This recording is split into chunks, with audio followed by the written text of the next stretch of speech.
Bugün arkadaşlar yine dedemle beraberiz arkadaşlar. Dedem çok komik insandı. Allah rahmet eylesin. Bilir herkes. Dedemle de gittik arkadaşlar. Yukarı çıktık işte dedik. Buraları bir silelim süpürelim yani. Yerleri falan şey yapalım. Sulayalım falan. Yağım komşunun o da müzik açmış. Dedem hiç sevmez. Sinir olur böyle müziğe, tamam mı? Gelemez. Zaten bana kızardı dedem hep. Sen niye müzikle uğraşıyorsun? Ben müzikten nefret ettim, bilmiyor musun? Ona rağmen ben müzik falan söylerdim. Ya deden ne bileyim işte içinde gönül, sevgi falan var dedim müzikle ilgili falan.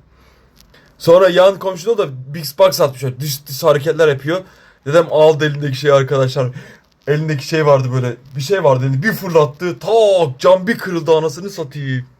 Ben korkuyorum, tamam mı? Daha küçüğüm böyle 14-15 yaşındayım. Daha müziğe yeni yeni başlamışım bu aralar zaten.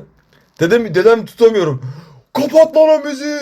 Oğlum sen nasıl insansın lan ha filan diyor, tamam mı? Dede dur yapma dede. Dedem dinlemez beni, imkansız arkadaşlar. Sonra komşularla dedem birbirlerine girdiler. Allah! Olan yine bana oluyordu az da.